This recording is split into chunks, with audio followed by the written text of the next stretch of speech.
Welcome to the William Green at Investigator News 2. I don't know what I call my report, the damage report. Here we are here on the 7th day of July in the year of our Lord 2023, and we've had some interesting things going on over the weekend. I noticed one was the NATO meeting in Vilnius. Now, at that, President Biden showed up and President Zelensky showed up. And President Zelensky, of course, was wearing his green uniform, not suit and tie, which I guess tends to be the usual for him now. Anyway, he was demanding, of course, that Ukraine be allowed into NATO immediately. And NATO declined.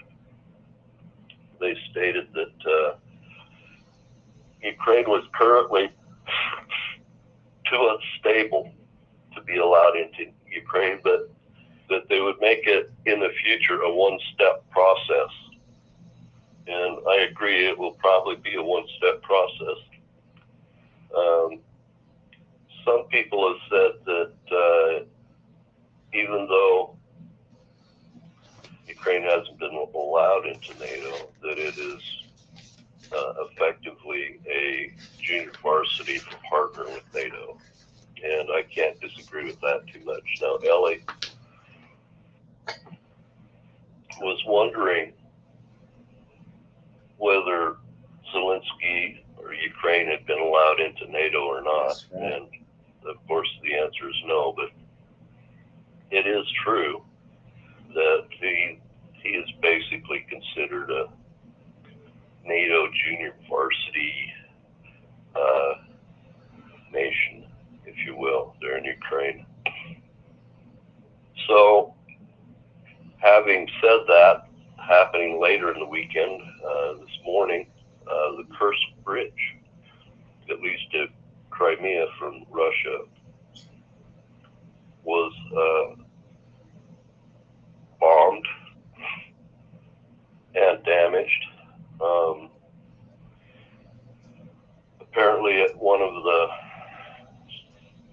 spans on the causeway, that's where you've got numbers of small bridge abutments, I guess you'd call them, or supports. It's very low to the water. This isn't the large bridge area where ships pass under or anything like that. There was a major explosion that dropped half of one span, so that was 2 lanes. And then 2 lanes the other way was not dropped, but was damaged on the underside of the bridge. And Russia has said that, of course, that NATO's responsible, and no, it was likely Ukraine or one of our EU partners' secret services. Now, we know that the UK has no love lost for Russia, so they may have been involved in the last bombing of the Kursk Bridge and may very well have been involved this time for and in behalf of Ukraine.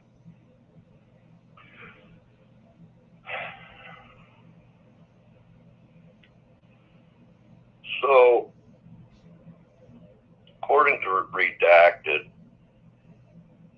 is China and Putin watching the United States dig its own grave monetarily? They're talking about BRICS, but I'm going to change the question of let's not talk about it economically, let's talk about it arms-wise. Are we sending so much of our military stockpile to Ukraine, that we're going to leave ourselves semi-defenseless. Now,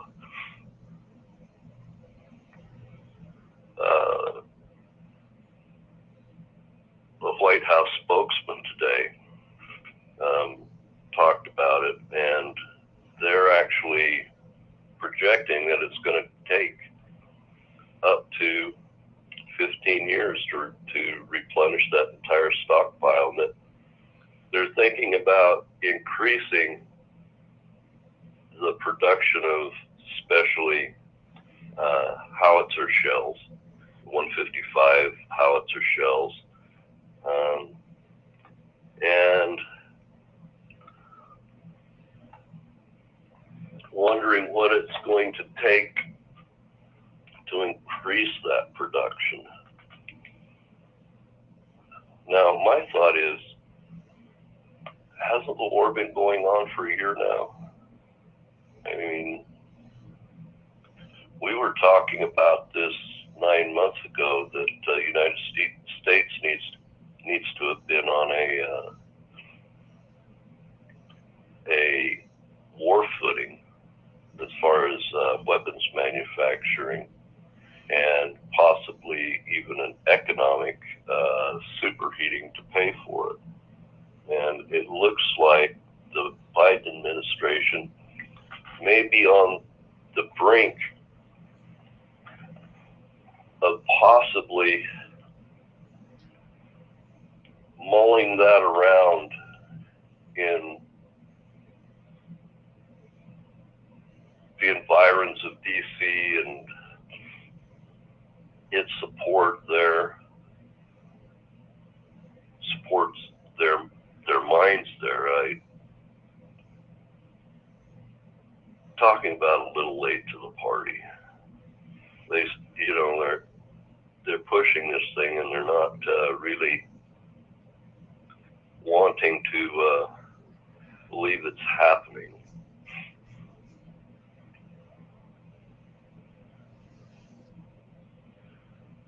Now, we watched the FBI in House testimony this weekend not give up any information, and I can see why, if there's things out like in the news, such as, here we go, you'll never believe what the FBI is doing in Ukraine. Well, they're not in Ukraine, they're here in the United States. But Ukraine's intelligence agency has been, directing the FBI on which stories to be censored here in the United States. So we've got a serious who's wagging the dog today situation going on.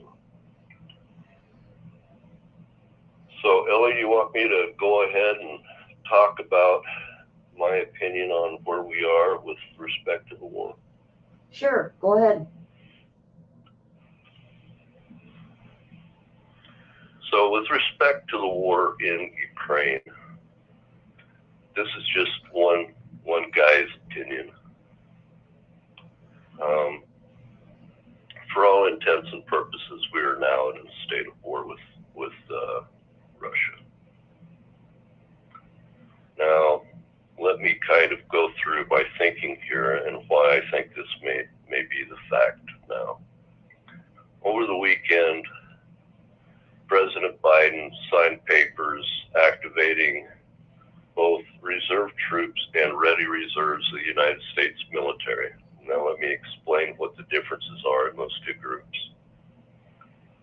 The reserve troops are people who are just like active duty troops, except for they function in the reserve component of the services. Now, how that works is during the week, there's a basic crew that maintains whatever military devices, training, set situations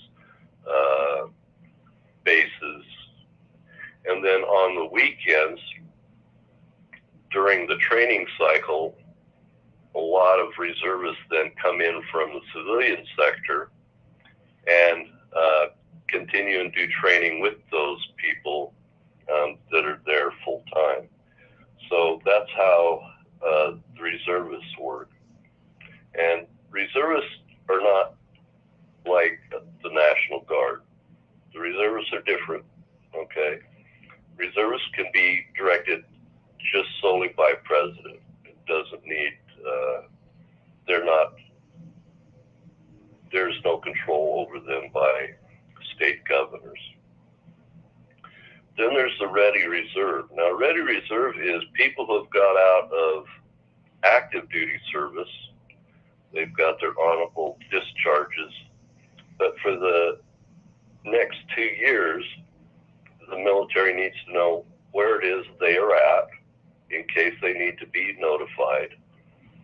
And of course, they have to come in, I guess every half year, every year, and show they still have their complete military kit with them. They still have their deployment bags, if you will.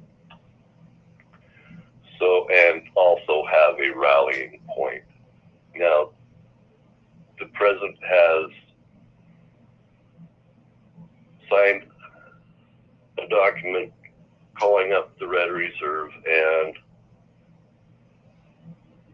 the reserves, and that includes Marines, Army, Air Force, Navy,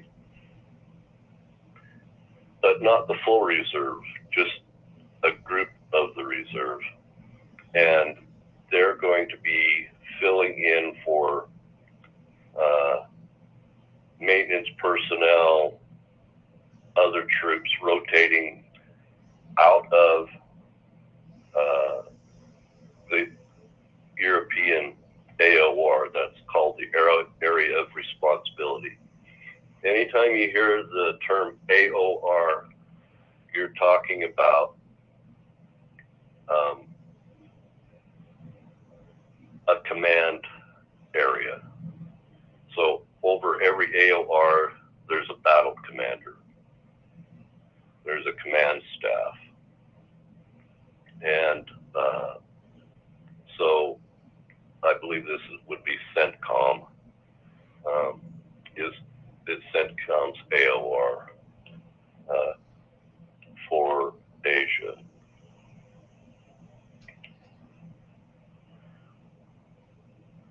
That's the first part. Now, let me explain to you how the United States, if they don't go in on a full offensive, how they tend to get themselves engaged in war. And this happened particularly in Vietnam. Where else have we seen this? We saw a little bit of this in Somalia. In Mogadishu, we've seen a little of this in Syria. It's where first we start out in a destabilized area, okay?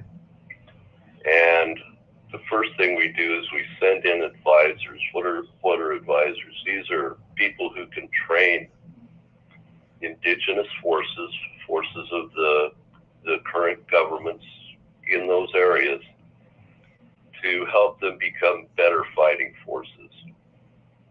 And then we supplement the advisors with weaponry and support with which to train those foreign troops on. Of course, they're not foreign troops there. We're the foreign troops. Then we end up sending in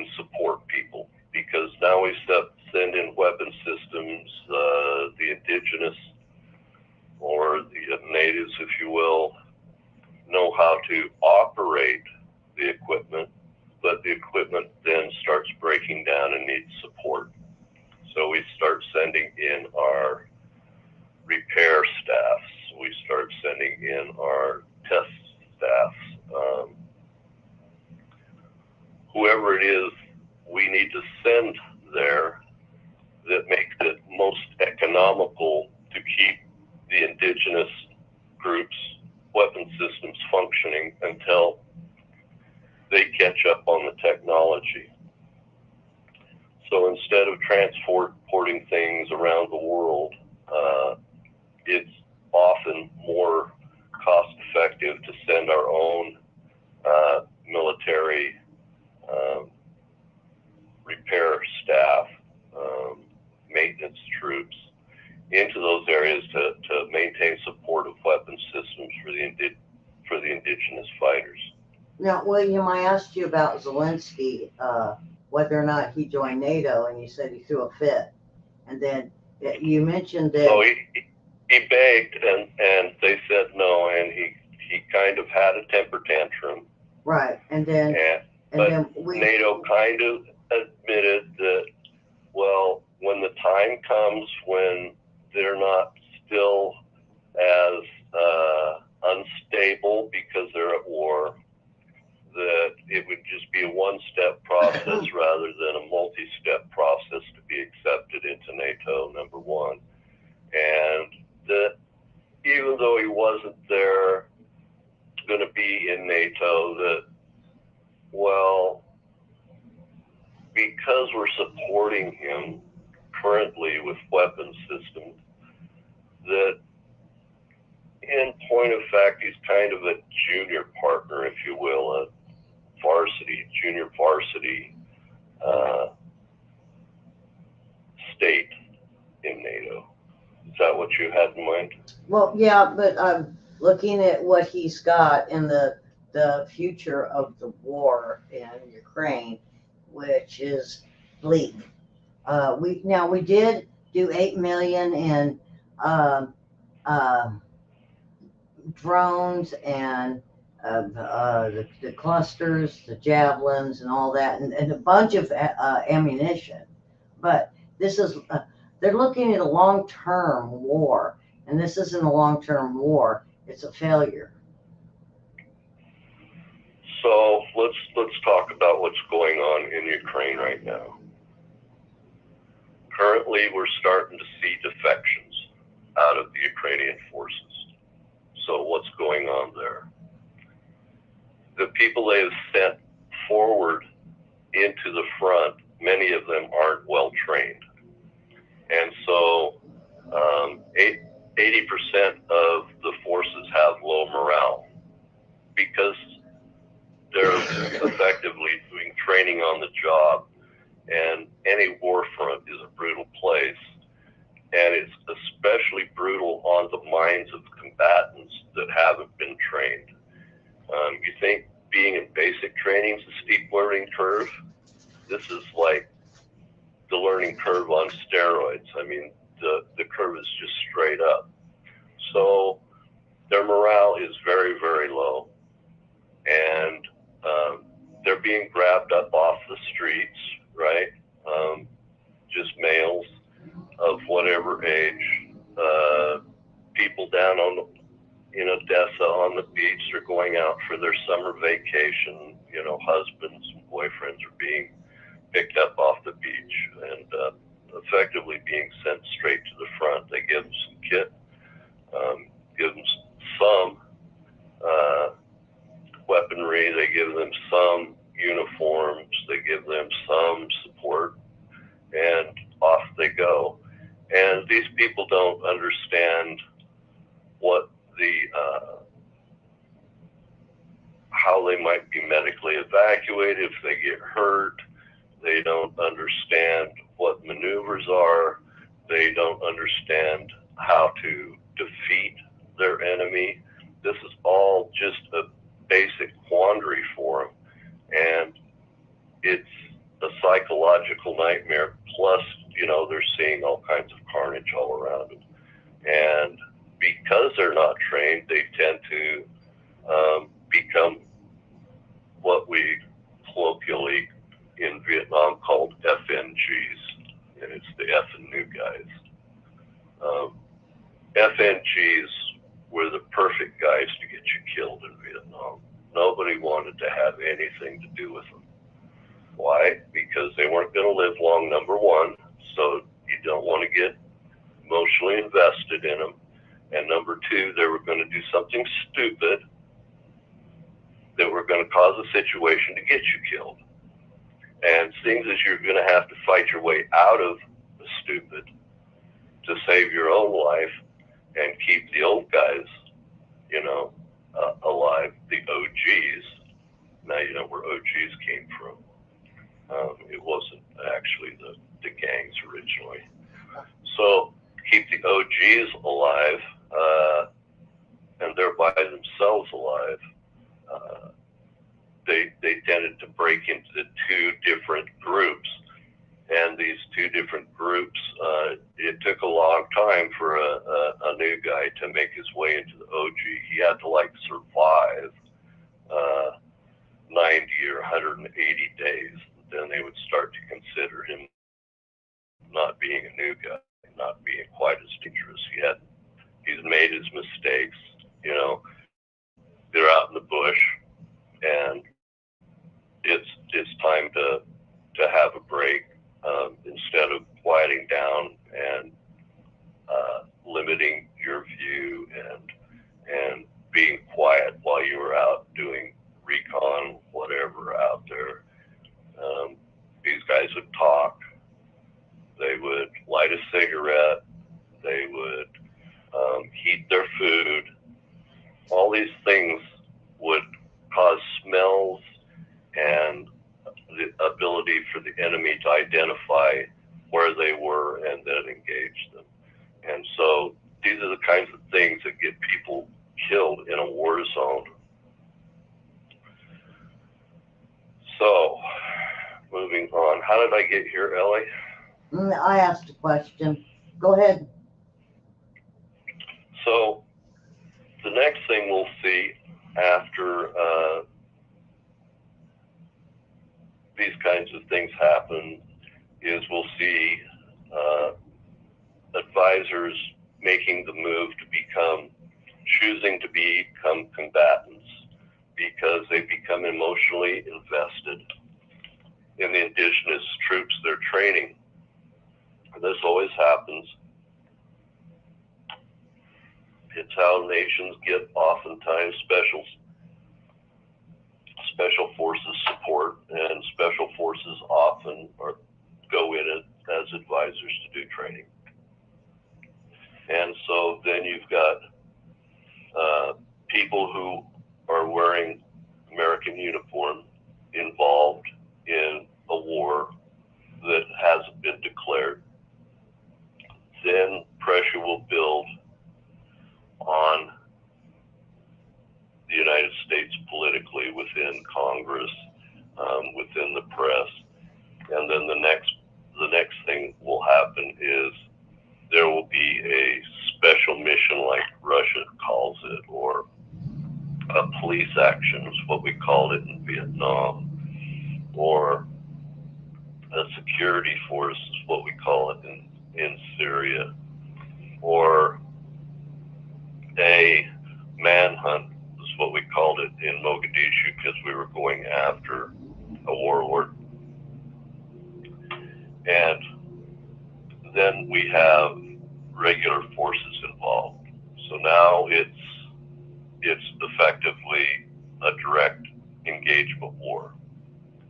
Then after that, then the full force of the American military would then be declared. And that's where Johnson said that he was sending the U.S. Marines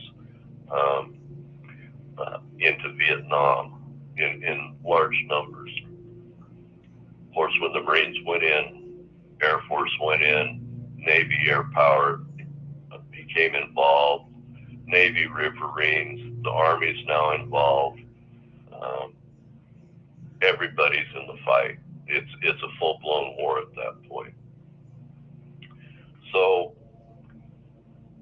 just as those Marines get sent in and you burn up all your reserve troops and ready reserve troops backfilling because you're starting to send your forces into a hostile zone, then it's hard to get people to volunteer into the military, and that's when conscription starts.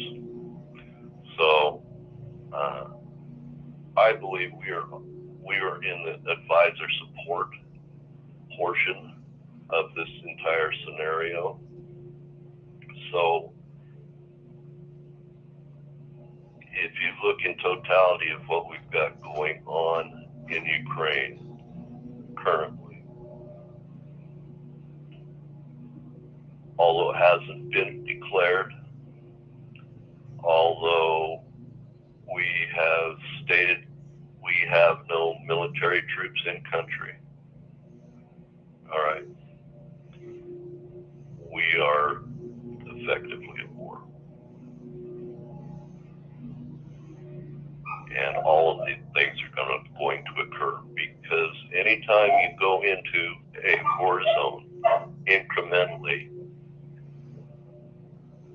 anytime combat troops incrementally and support incrementally enters a war zone, it widens the war always. Now, politicians think that war is like politics. You can fade in, you can fade out. That's not the way it works, okay? War is a science. It has immutable rules that are never violated. It's like gravity added to water. If you put a submarine underwater that's not strong enough, it crushes. There's no violations of these rules of physics.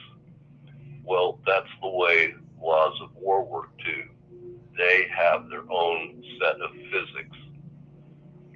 And politicians and statesmen and people can believe, for all their own reasons, each group their own reasons, even economists, doctors, lawyers, it doesn't matter really, that these things aren't happening to the country around them. They are in fact happening, and they won't be stopped unless Congress demands that we extricate ourselves completely and stop all support. And the president complies. Now, William, we got Iran with Israel, and they're ready to go. And then we got Taiwan and China ready to go. And then we got Ukraine ready to go. Now, I feel that all three, with the BRICS, when they had their meetings, right, I believe they're setting it up to. Now, this is my scenario on my own. If they can get all three wars going at the same time, it would be 3 wars that the United States would have to deal with, right? So it's not going to be 3, Ellie. Okay. It'll be 4, because we effectively have a war on our southern border. Yes. And okay, we've got 50,000 coming up, and and they say in between what's coming up into the southern border, we've got just as many going to the northern border. So really, it is everything at once. And this has been seen in the past with other wars, where now we're at a weakened state. And I think they think Jinping thinks this could take the United States down. So one of the absolute rules of global power is, number one, the wolf is always at the door. There are always crazy people out there. Okay.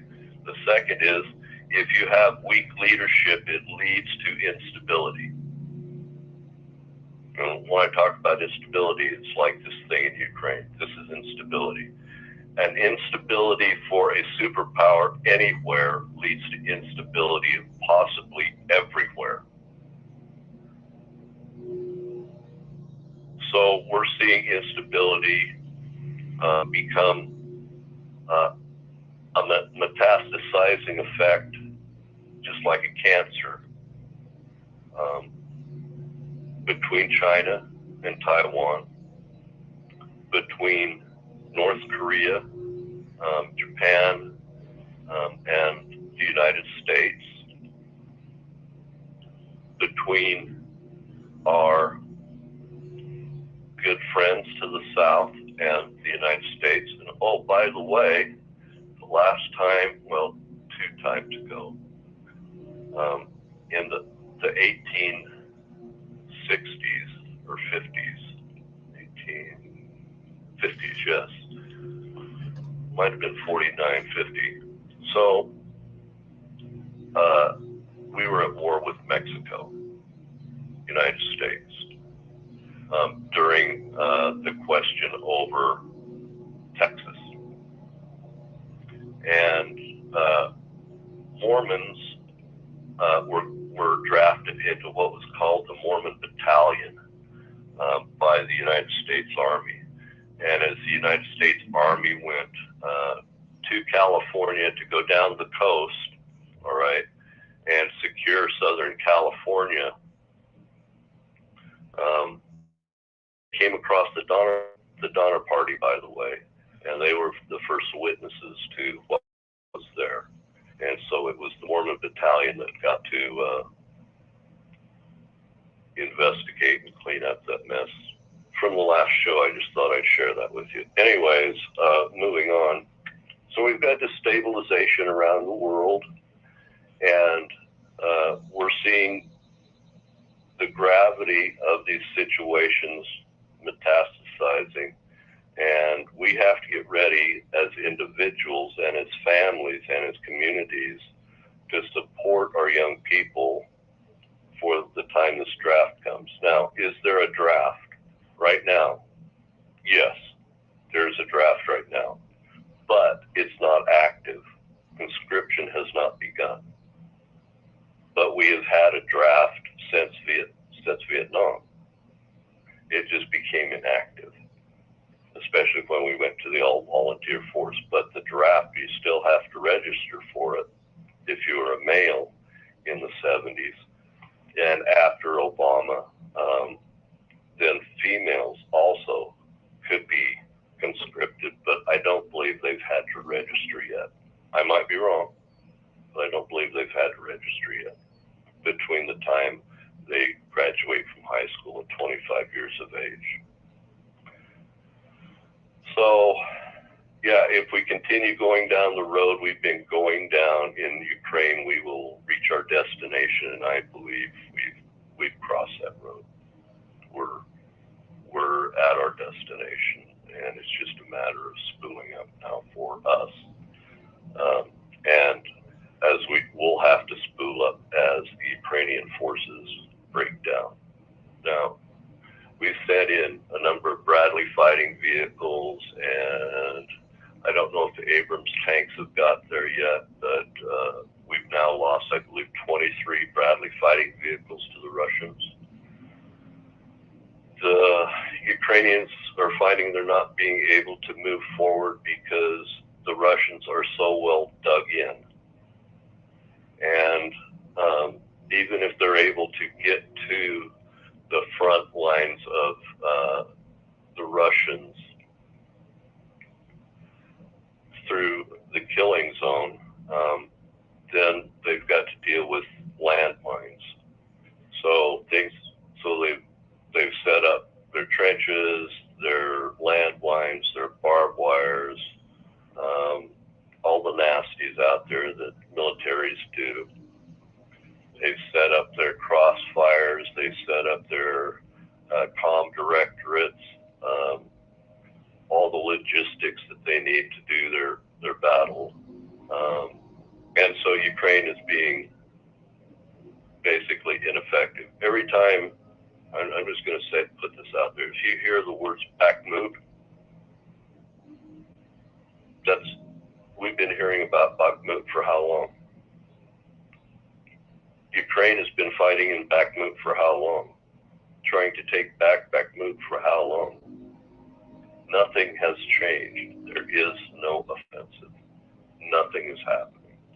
This is simply a meat grinder.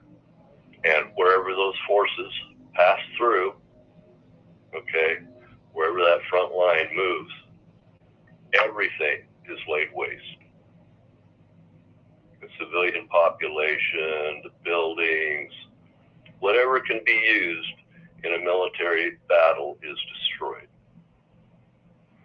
So they talk about in Ukraine that these places will be uninhabited forever and forever. That's not really the case, because front lines have moved all the way through every country in Europe over and over.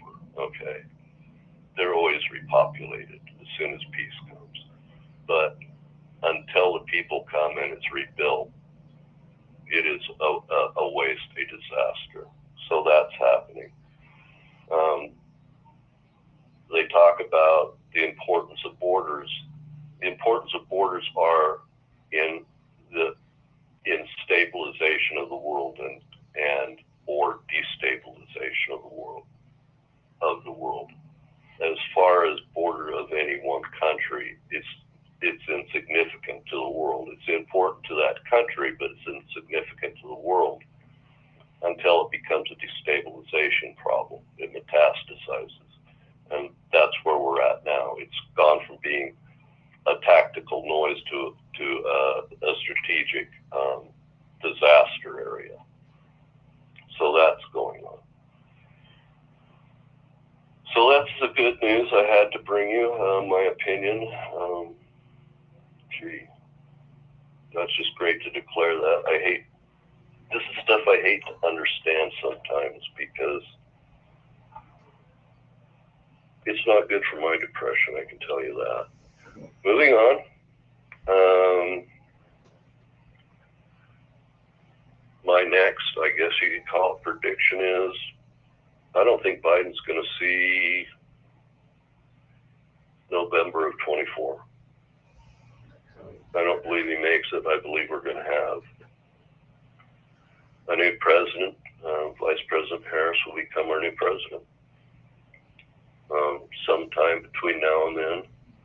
And I believe Michelle Obama will, if the Democrats can draft their own vice president and not have it filled by a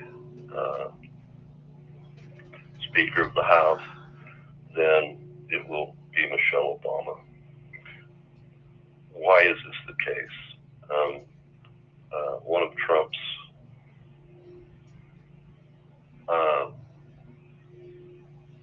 political advisors stated it. I can't remember his name right now, but I'll remember it for Wednesday and tell you what his name was. He said that because the president will then be a African American woman, that they won't be able to replace an African American woman with a white woman or a white man or a Hispanic. See what I'm saying? Because the Democrats always move towards the next most extreme thing. Now, if it was a African American transgender, they might go that way, okay, because that's the next step in their progression. But I think what we're going to have is Michelle Obama as our next vice president of the United States. Susan asked if you thought there was going to be a draft, an active draft. Pardon? Susan asked a question if about an active draft. So we have an active draft now because the young men between 18 and 25 are legally bound to go down to the post office and sign up for the draft, okay? But it is inactive in that it's not conscripting people right now. There's no lottery going on and people being brought in. So yes, there is a draft, but there's no conscription. Now, for women, there is no draft yet because they they haven't been pushed, the rules by Congress haven't pushed them to be forced to, like the men, go down to the post office between the age of 18 and 25 and register themselves. So do you understand what I'm saying that way? I hope that explains it. Mm. So, yeah, if you're a citizen of the United States between the ages of 18 and 25, and currently if you're male, there's a draft currently, but it is not active. The draft currently is active for the ready reserve. That's the people that have done their 4 or 6 years and have their honorable discharge or general discharge and have a 2-year ready reserve component of their enlistment, so they can be brought in, and that's a type of draft as well. Now,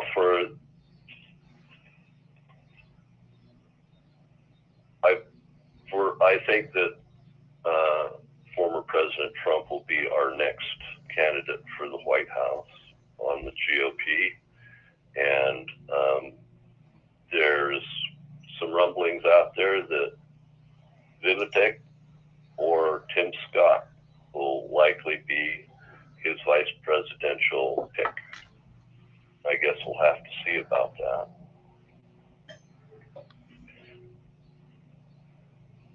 And I've also heard out there that the GOP now has a plan for winning. I don't believe it. I don't believe that the GOP has a plan to win the presidency. I believe Trump has a plan to win the presidency. I don't really think the GOP cares that much. They're willing to go with, I think, anybody that's going down the globalist route. They're like, Romney from Utah. He voted for increasing the spending. His niece is the chair of the Republican Party. Nothing's going to change. They're Democratic apologists. I don't think, in reality, the GOP has a strategy of winning. I think that President Trump has a strategy for winning, but I don't believe the GOP does.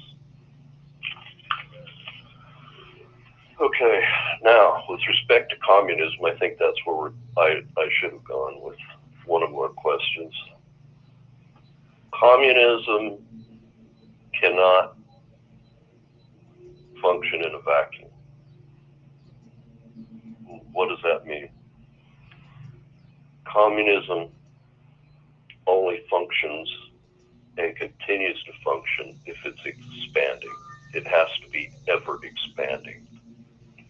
That's why the Soviet Union was such a threat. That's why we ended up in a Cold War with the Soviet Union.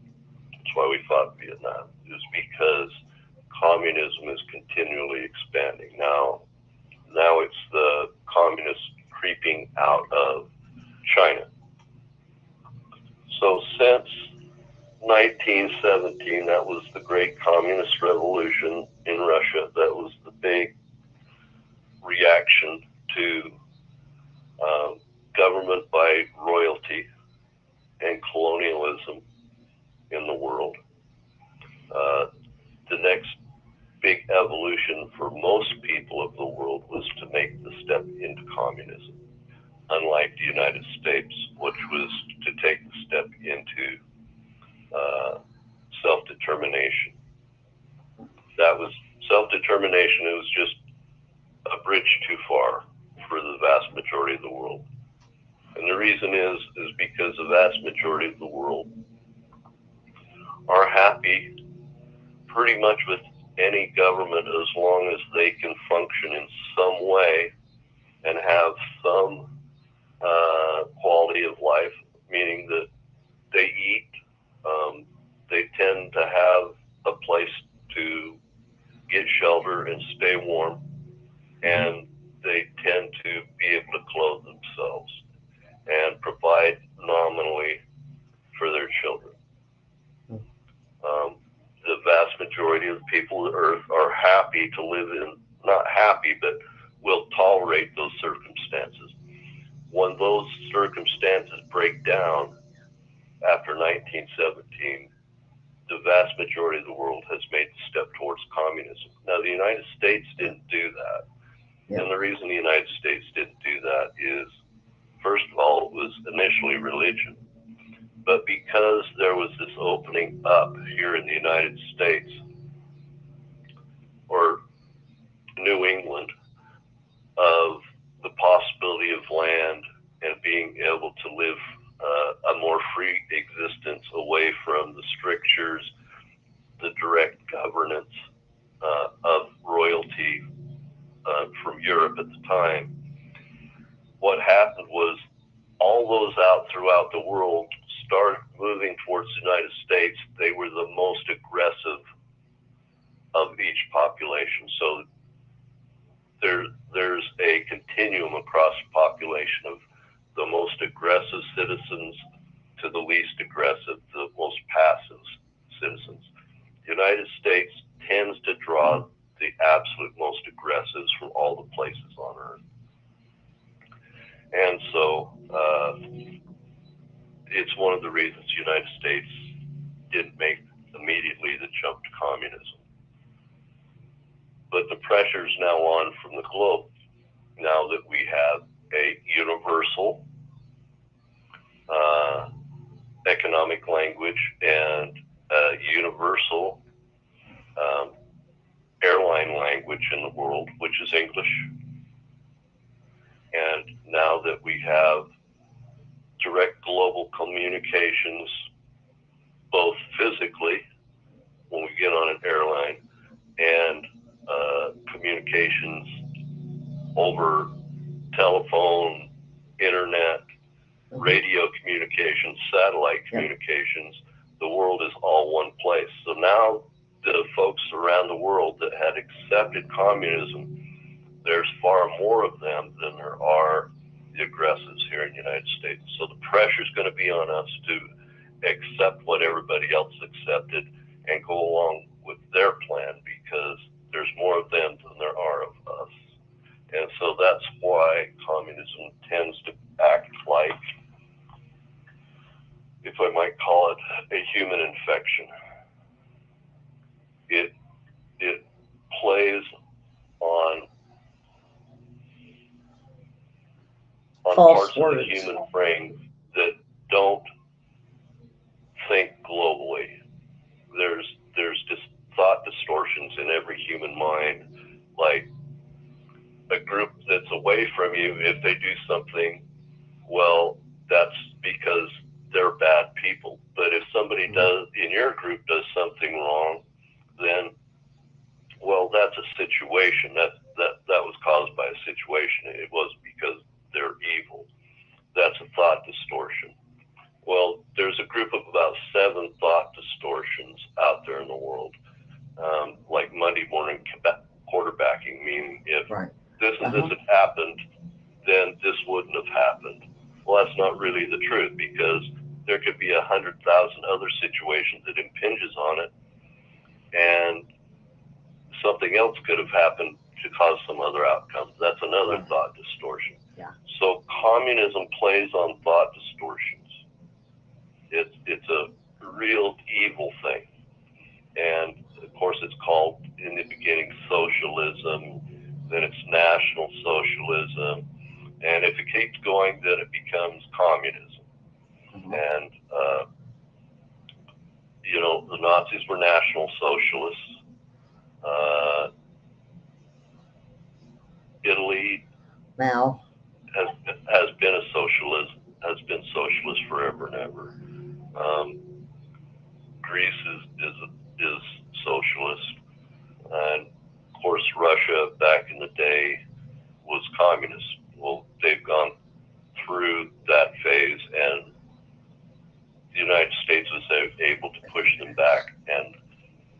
isolate them to such an extent, okay, that they had to function within their own sphere of existence.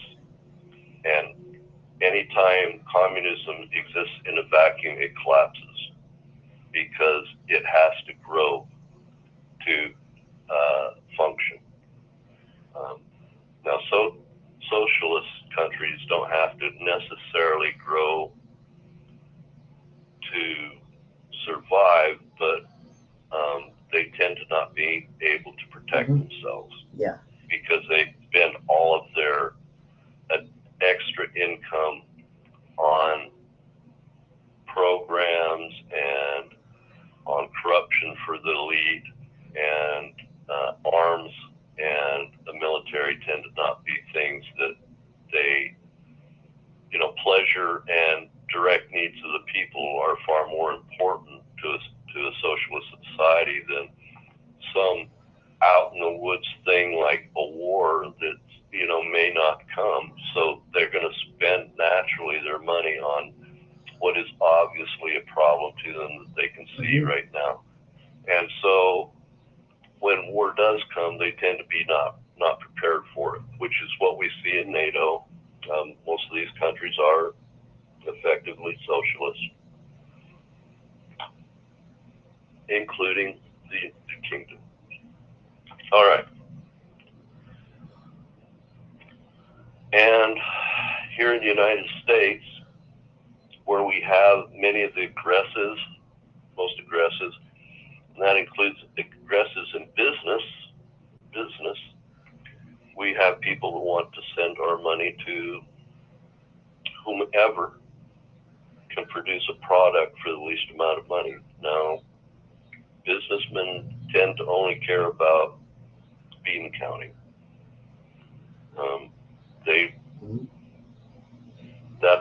They're driven by money. Okay, they're That's not right. driven by. We'll just call it for what it is. Greed is paramount in these folks' lives, and they will go to our enemy if it means they can make a buck. They will go to wherever there's an opportunity to make a dollar. That's right. Okay, and so these people are a danger to the United States. Now, not always, okay. They provide a great tool for the United States to produce products and means of self-defense, a viable economy, lots of different things. But when they go to people and enrich people who will become our enemies, they're not doing us any favors. What they're engaging in is profit by blood money, American blood. Okay, so we can move on from that. But see, William, the elite really don't care whether we go to war or not. They don't have any skin in the game. Right. Their children are rigged out of the situation. So, we have only two things in common in this world, in reality. The air we breathe, right? We all breathe the same air and want for the future of our children. Well, if they don't have the want for the future of their children, they're fearful they're going to be, slaughtered without their choice on the battlefield. They don't have skin in the game, so of course they don't care. It's other people's problems. It's other people's children. It's not in our backyard. It's in somebody else's backyard. So, yeah. All right, let's see what else we have out here in the news. Does something else pop up here?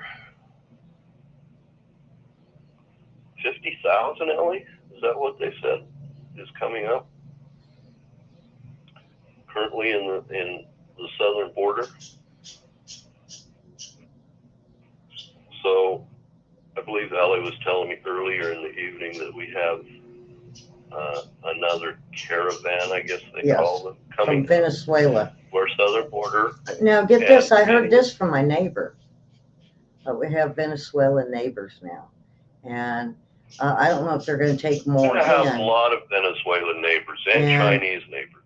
And what's mentioned is 50,000, but there's going to be some at the northern border, and they're not sure what nationality they're going to be, but it's going to be a storm, a storm that the border, and see, they can come across anytime they want, but to come as a big group like they are, it just means something's up.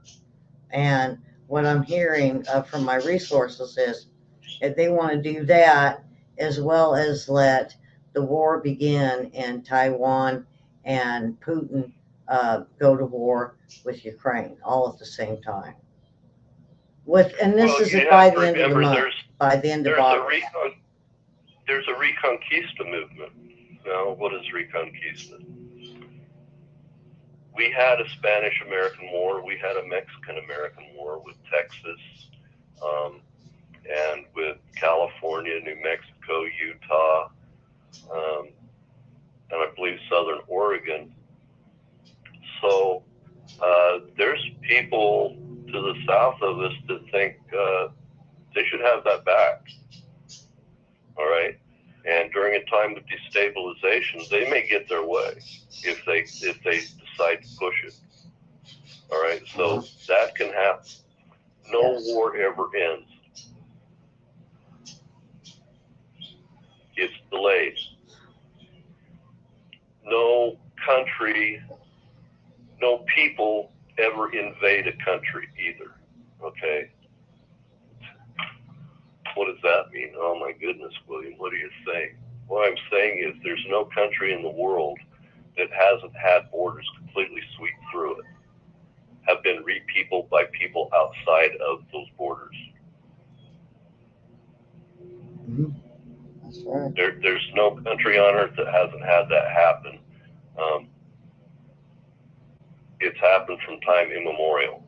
Okay, so we're the current holders of the property, but it doesn't mean we'll always be current holders of the property. And once destabilization starts, everybody starts remembering what it was like before. And if somebody's richer than somebody else is going to want the riches. Now, it doesn't matter if the riches actually exist. All that matters is that the individuals engaging in war to get the riches believe that they're there. There could just be poverty on the other side, but if the majority of the people believe there's riches on the other side and they're willing to go after them, okay, it doesn't matter that the side they're engaging in combat upon are impoverished. It doesn't matter what those people believe. What matters is the thoughts and the ideas of the opposing people, the invaders, okay? And that's why I talk about that it doesn't matter what people of the United States, as peacekeepers throughout the world, what we believe. It matters what the people on the ground there believe. That's how we have to react. And remember, anytime an aggressor, somebody aggresses on another individual, they write by their actions the terms of combat. Okay, so if they engage in X, then the response to X is at least X and likely going to be X plus 1 or 2. You see what I'm saying? So these are immutable forces. There's no way out of this. It doesn't matter how many communications we have. It doesn't matter if there's a technological elite. That's right. They're special. They're just engaging in the very same thought distortions that created the problem here. Now, why are human beings more successful than others? Well, all life forms are equal, right, Ellie? Yes. But some life forms are, let's call them, more equal than others. Just by a titch, right? Just by a titch. And it's that competition that brings about the thought distortions that drives of human society, and also survival of the fittest. Yeah. All right, that's kind of my report for tonight, and that's what I saw over the weekend, and I hope it's not too depressing. Nah. But I believe this is where we're at. I think on the World War II report, we'll talk a little bit more about Right. what's going on in the South Pacific. So, subscribe and hit that like button and share. Always. William Show. All right. All right, William. We love you all, and prepare your families. Get yourself prepared for this, because you'll function and endure these sorts of things more successfully if you recognize them, accept them for what they are coming, and prepare yourselves and your families accordingly as you understand, rather than be caught off guard and run over by it. That's right. By these. All right. All right, We love William. you all, and hope everybody has a better day. And let's hope William's wrong, but William doesn't think he's too wrong. All right. Thanks, guys. We'll see you next time.